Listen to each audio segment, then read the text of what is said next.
This is page 37. It is on the Rainy River. So you can work on the questions while I'm reading this. This is one story I've never told before. Not to anyone. Not to my parents, not to my brother or sister, not even to my wife. To go into what I've always thought would only cause embarrassment for all of us, a sudden need to be elsewhere, which is the natural response to a confession. Even now, I'll admit the story makes me squirm. For more than 20 years, I've had to live with it, feeling the shame, trying to push it away. And by this act of remembrance, by putting the facts down on paper, I'm hoping to relieve at least some of the pressure on my dreams. Still, it's a hard story to tell. All of us, I suppose, like to believe that in a moral emergency we will behave like the heroes of our youth, bravely and forthrightly, without thought of personal loss or discredit. Certainly that was my conviction back in the summer of 1968. Tim O'Brien, secret hero. The Lone Ranger. If the stakes were ever high enough, if the evil were evil enough, if the good were good enough, I would simply tap a secret reservoir of courage that had been accumulating inside me over the years. Courage, I seem to think, comes to us in finite quantities, like an inheritance. And by being frugal and stashing it away and letting it earn interest, we steadily increase our moral capital in preparation for that day when the account must be drawn down. It was a comforting theory. It dispensed with all those bothersome little acts of daily courage. It offered hope and grace to the repetitive coward. It justified the past while amortizing the future. In June of 1968, a month after graduating from Macalester College, I was drafted to fight a war I hated. I was 21 years old. Young, yes, and politically naive. But even so, the American war in Vietnam seemed to be wrong. Certain blood was being shed for uncertain reasons. I saw no unity of purpose, no consensus on matters of philosophy or history or law. The very facts were shrouded in uncertainty. Was it a civil war? A war of national liberation or a simple aggression? Who started it? And when? And why? What really happened to the USS Maddox on that dark night in the Gulf of Tonkin? Was Ho Chi Minh a communist stooge or a nationalist savior, or both? Or neither? What about the Geneva Accords? What about CETO and the Cold War? What about dominoes? America was divided on these and 1,000 other issues, and the debate had spilled out across the floor of the United States Senate and into the streets.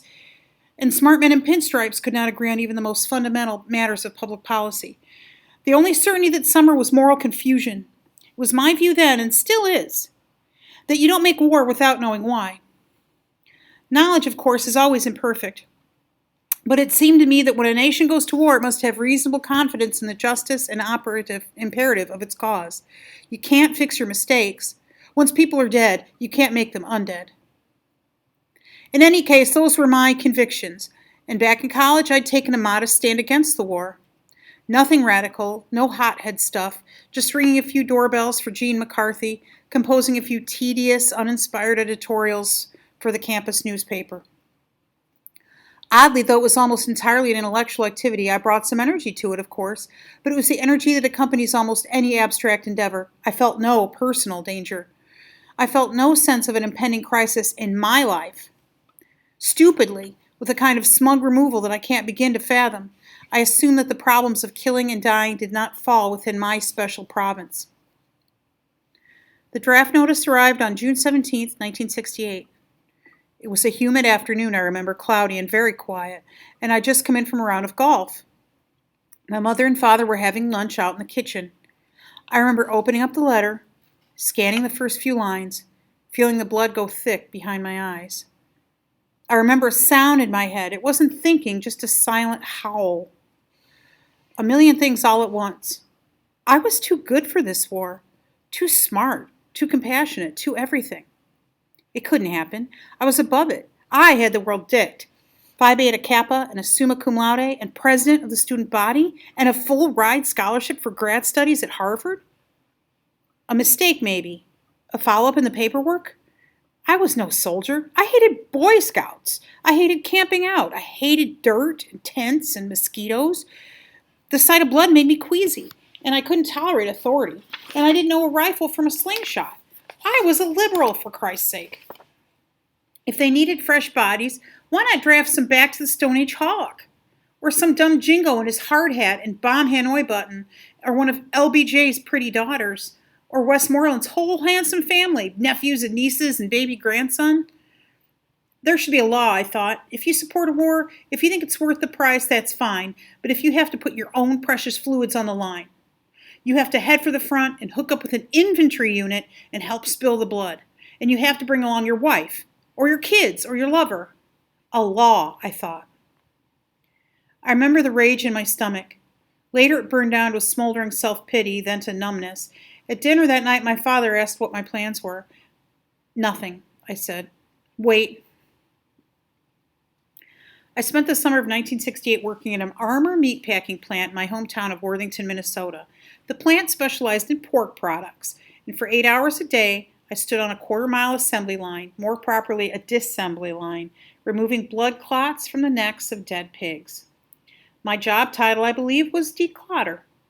After slaughter, the hogs were decapitated, split down the length of the belly, pried open, eviscerated, and strung up by the hind hocks on a high conveyor belt. Then gravity took over. By the time a carcass reached my spot on the line, the fluids had mostly drained out, everything except for dense clots of blood in the neck and the upper chest cavity.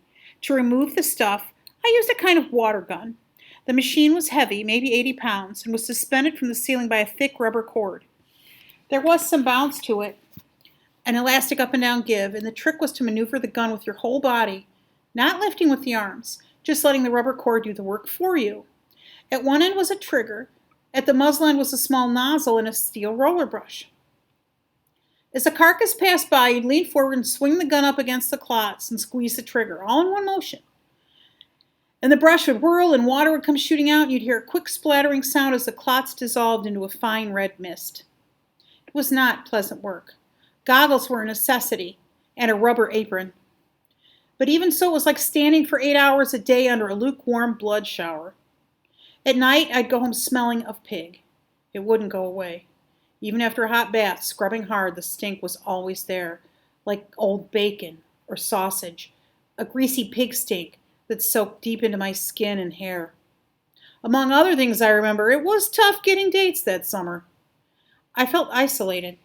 I spent a lot of time alone, and there was that draft notice tucked away in my wallet. In the evenings, I'd sometimes borrow my father's car and drive aimlessly around town, feeling sorry for myself, thinking about the war and the pig factory, and how my life seemed to be collapsing towards slaughter. I felt paralyzed. All around me, options seemed to be narrowing, as if I were hurtling down a huge black funnel, the whole world squeezing in tight. There was no happy way out. The government had ended most graduate school deferments. The waiting lists for the National Guard and Reserves were impossibly long. My health was solid.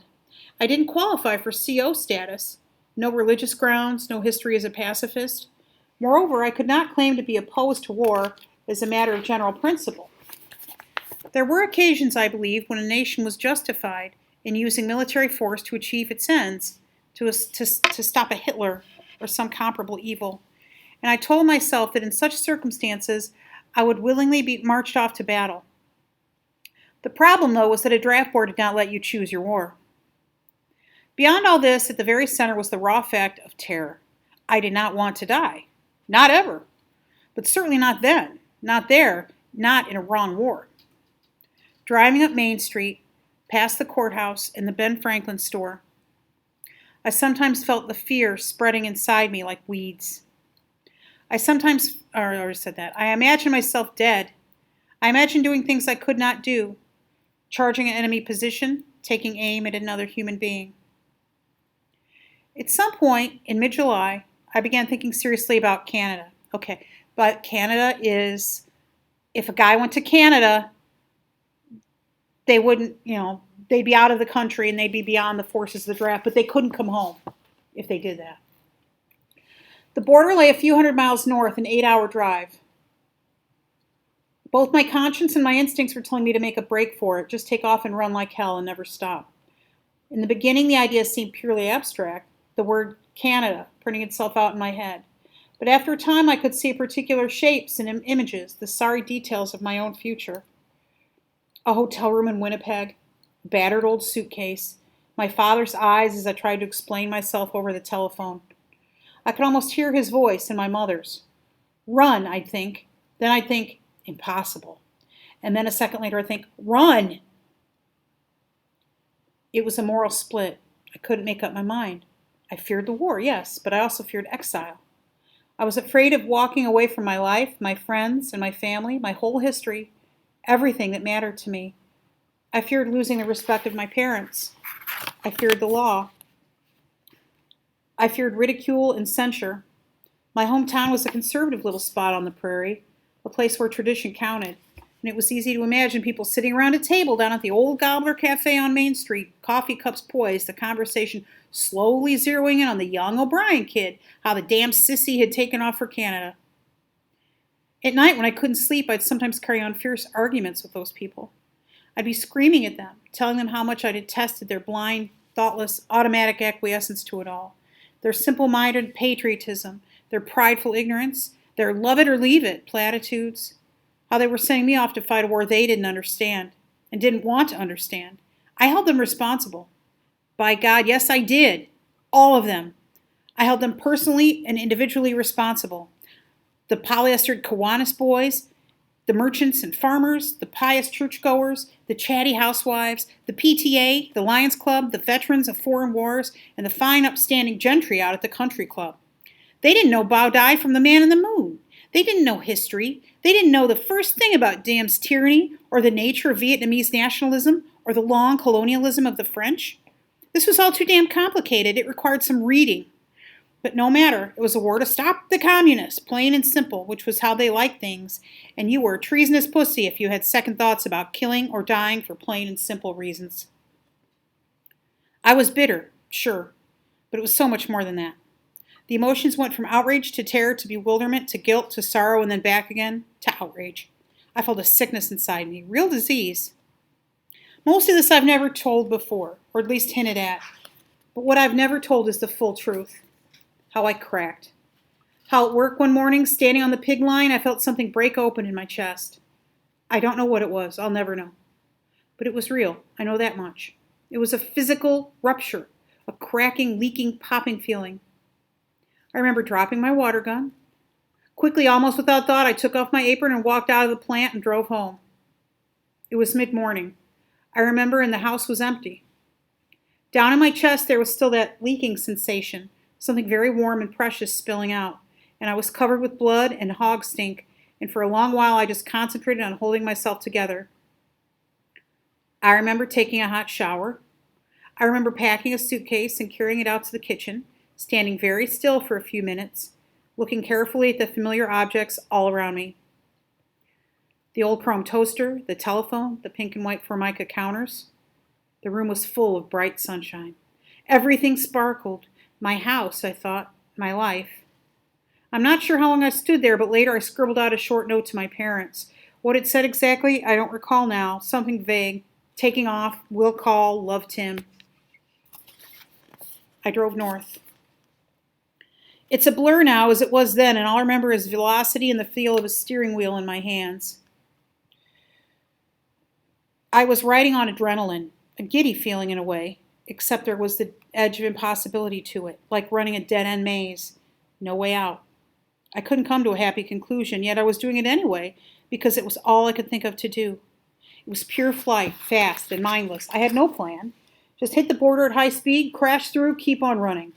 Near dusk, I passed through Bemidji, then turned northeast toward International Falls. I spent the night in the car behind a closed-down gas station a half-mile from the border.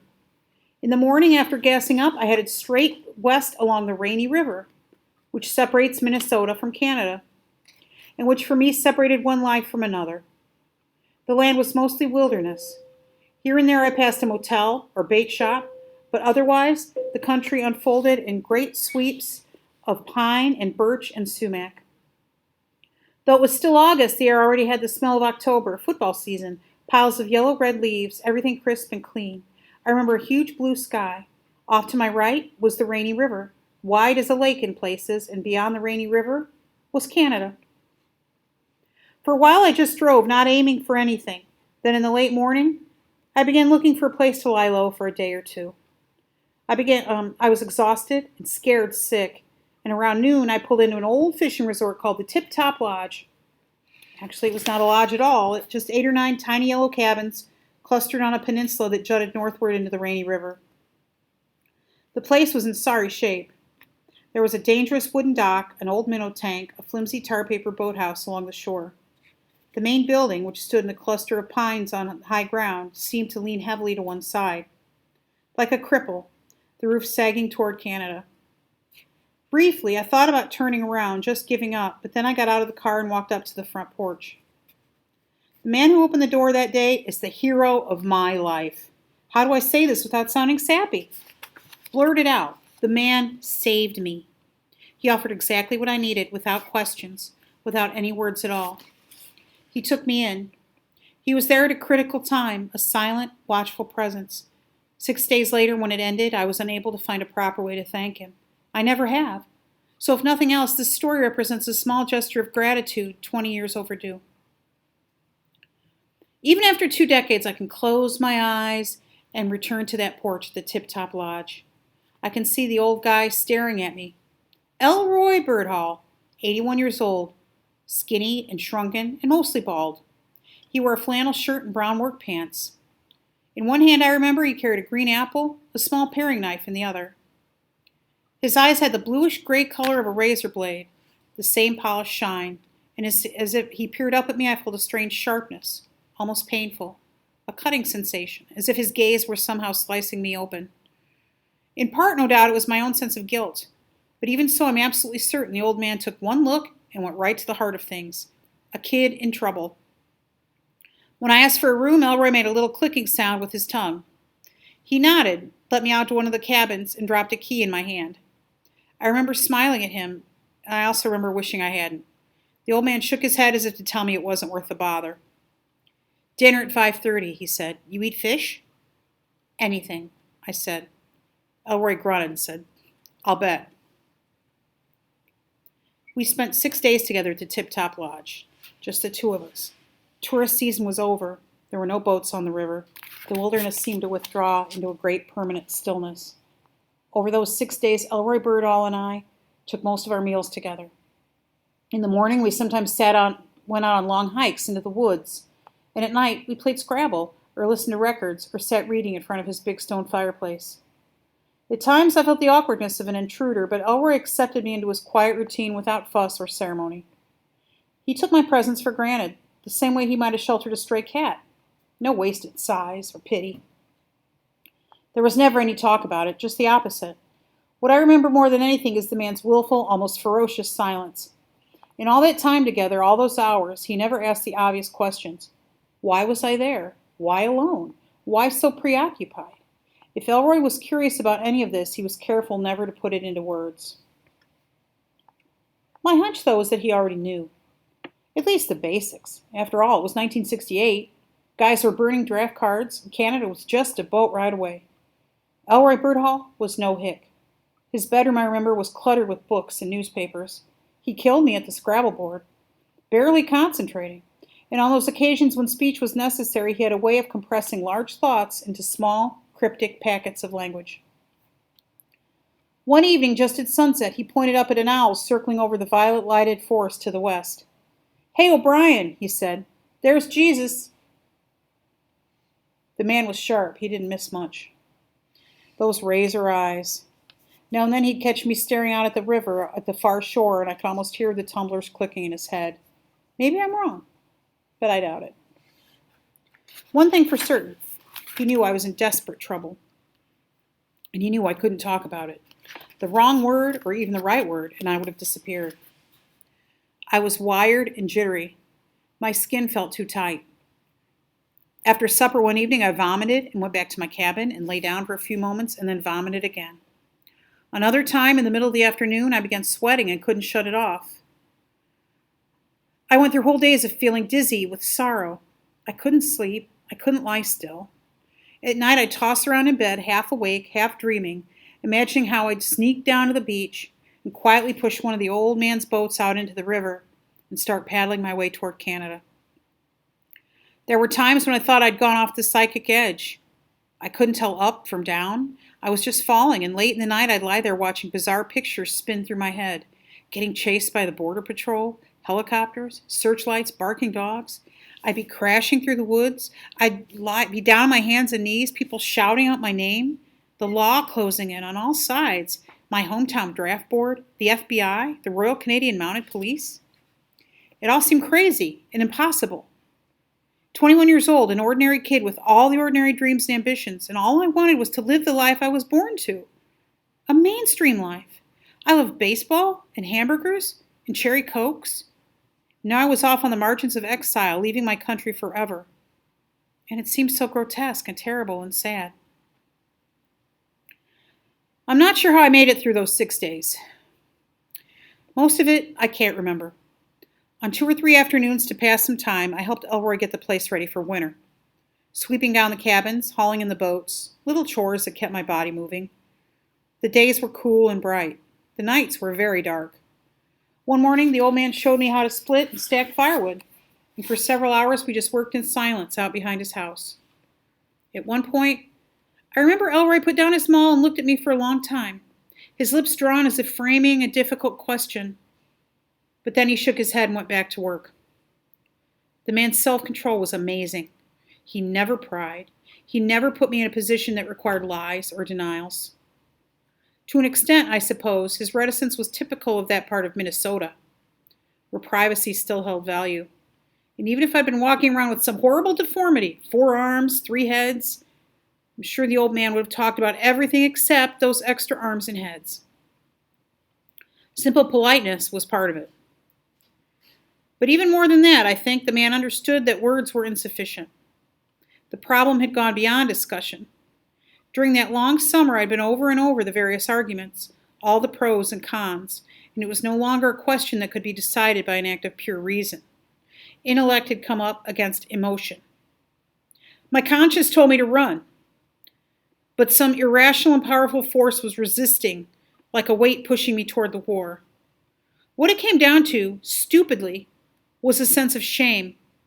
Hot, stupid shame. I did not want people to think badly of me. Not my parents, not my brother and sister, not even the folks down at the Gobbler Cafe. I was ashamed to be there at the Tip Top Lodge.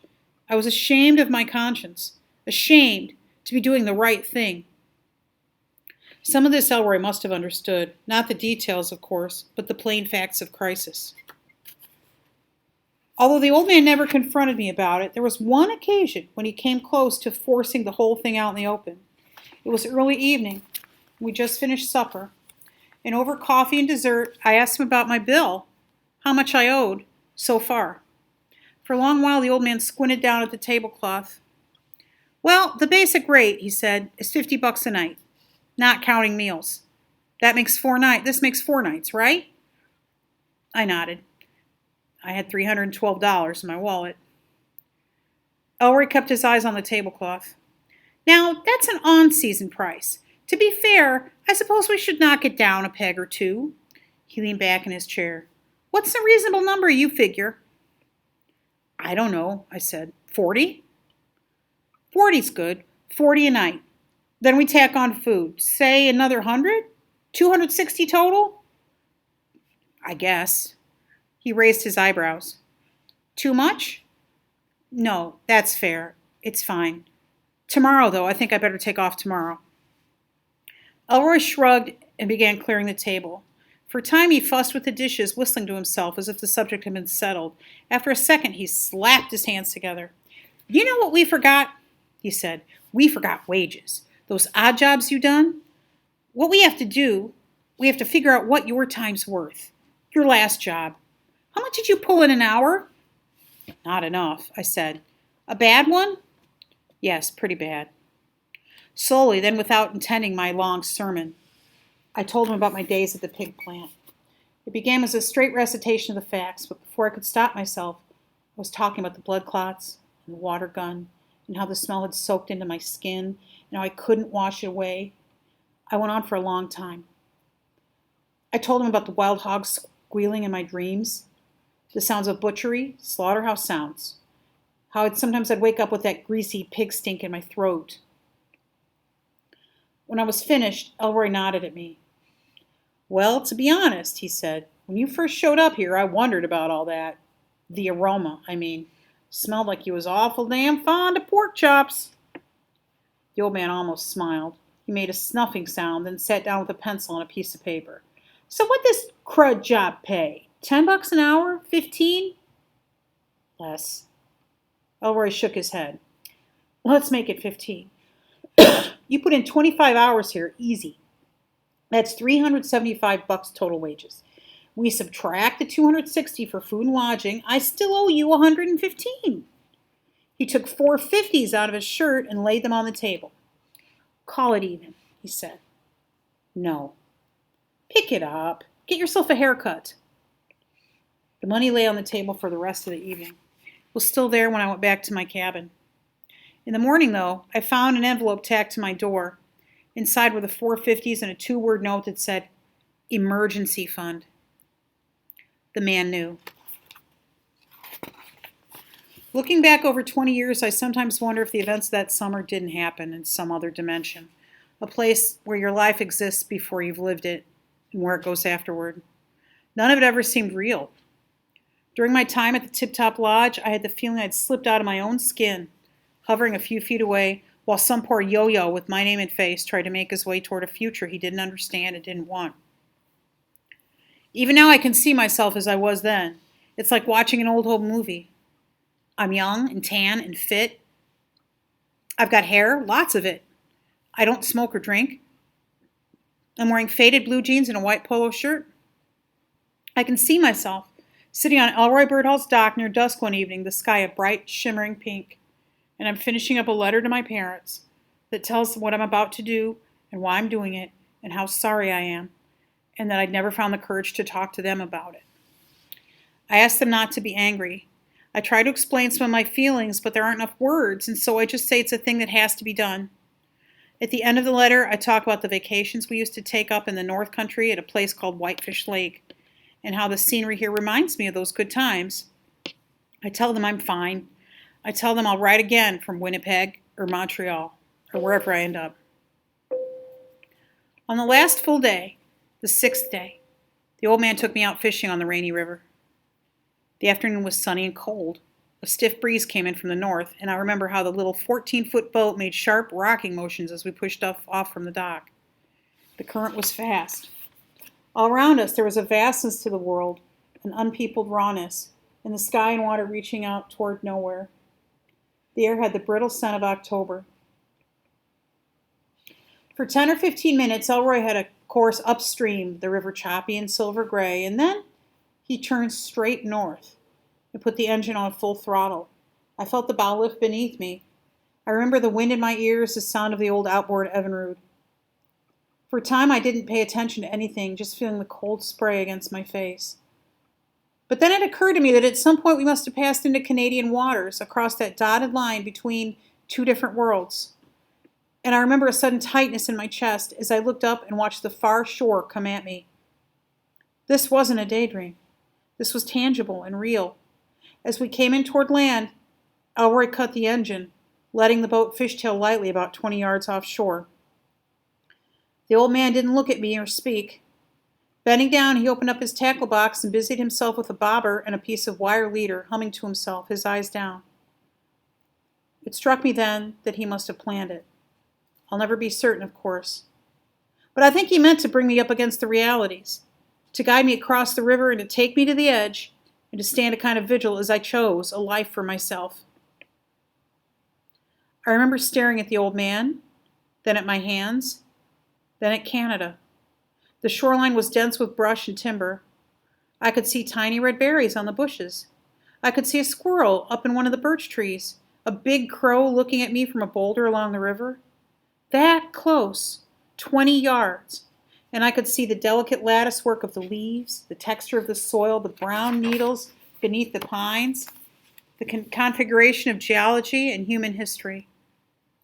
20 yards. I could have done it. I could have jumped and started swimming for my life. Inside me in my chest, I felt a terrible squeezing pressure. Even now, as I write this, I can still feel that tightness. And I want you to feel it. The wind coming off the river, the waves, the silence, the wooded frontier. You're at the bow of the boat on the Rainy River, You're 21 years old. You're scared, and there's a hard squeezing pressure in your chest. What would you do? Would you jump? Would you feel pity for yourself? Would you think about your family and your childhood and your dreams and all you're leaving behind? Would it hurt? Would it feel like dying? Would you cry, as I did? I tried to swallow it back. I tried to smile, except I was crying. Now, perhaps, you can understand why I've never told this story before. It's not just the embarrassment of tears. That's part of it, no doubt. But what embarrasses me much more, and always will, is the paralysis that took my heart. A moral freeze. I couldn't decide. I couldn't act. I couldn't comport myself with even a pretense of modest human dignity. All I could do was cry. Quietly, not bawling, just the chest chokes. At the rear of the boat, Elroy Birdhall pretended not to notice. He held a fishing rod in his hands, his head bowed to hide his eyes. He kept humming a soft, monotonous little tune. Everywhere, it seemed, in the trees and water and sky, a great worldwide sadness came pressing down on me, a crushing sorrow. Sorrow I'd never known before. And what was so sad, I realized, was that Canada had become a pitiful fantasy. Silly and hopeless. It was no longer a possibility. Right then, with the shore so close, I understood that I would not do what I should do. I would not swim away from my hometown and my country and my life. I would not be brave. The old image of myself as a hero, as a man of conscience and courage, all that was just a threadbare pipe dream. Bobbing there on the rainy river, looking back at the Minnesota shore, I felt a sudden swell of helplessness come over me, a drowning sensation, as if I toppled overboard and was being swept away by the silver waves. Chunks of my own history flashed by. I saw a 7-year-old boy in a white cowboy hat, a Lone Ranger mask, and a pair of holstered six-shooters. I saw a 12-year-old Little League shortstop pivoting to turn a double play.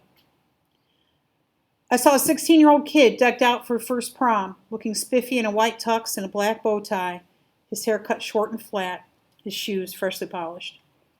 My whole life seemed to spill out into the river, swirling away from me. Everything I'd ever been or wanted to be.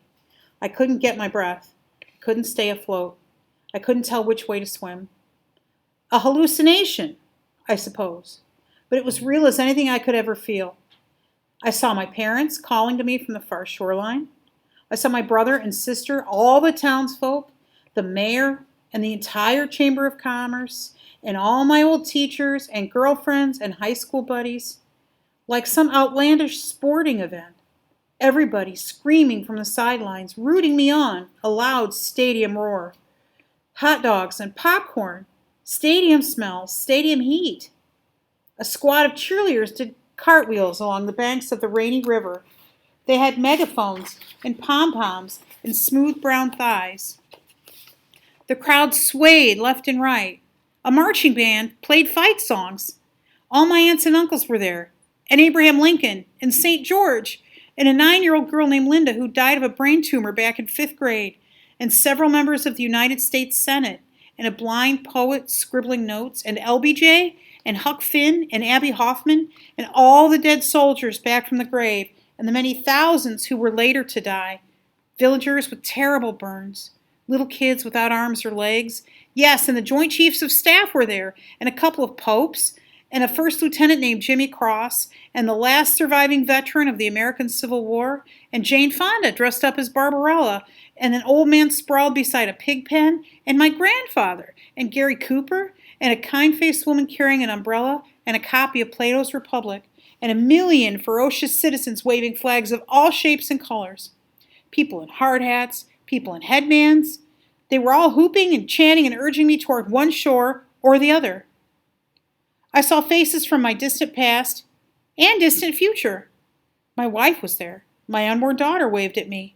My 2 sons hopped up and down. A drill sergeant named Blyton sneered and shot up a finger and shook his head. There was a choir in bright purple robes. There was a cabbie from the Bronx. There was a slim young man I would one day kill with a hand grenade along a red clay trail outside the village of Mikey. The little aluminum boat rocked softly beneath me. There was the wind in the sky. I tried to will myself overboard. I gripped the edge of the boat and leaned forward and thought, now. I did try. It just wasn't possible.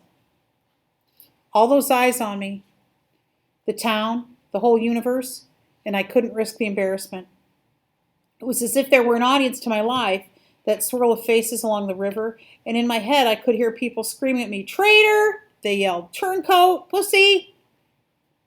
I felt myself blush. I couldn't tolerate it. I couldn't endure the mockery or the disgrace or the patriotic ridicule. Even in my imagination, the shore just 20 yards away, I couldn't make myself be brave. It had nothing to do with morality. Embarrassment. That's all it was.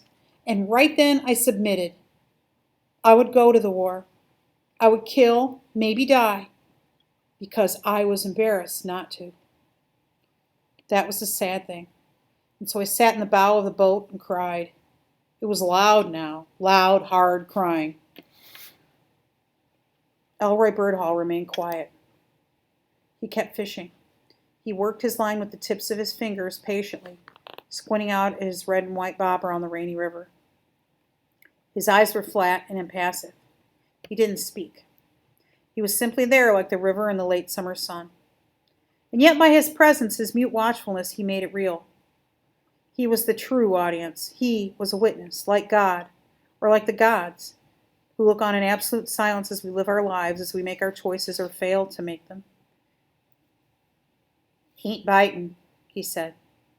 Then after a time, the old man pulled in his line and turned the boat back towards Minnesota.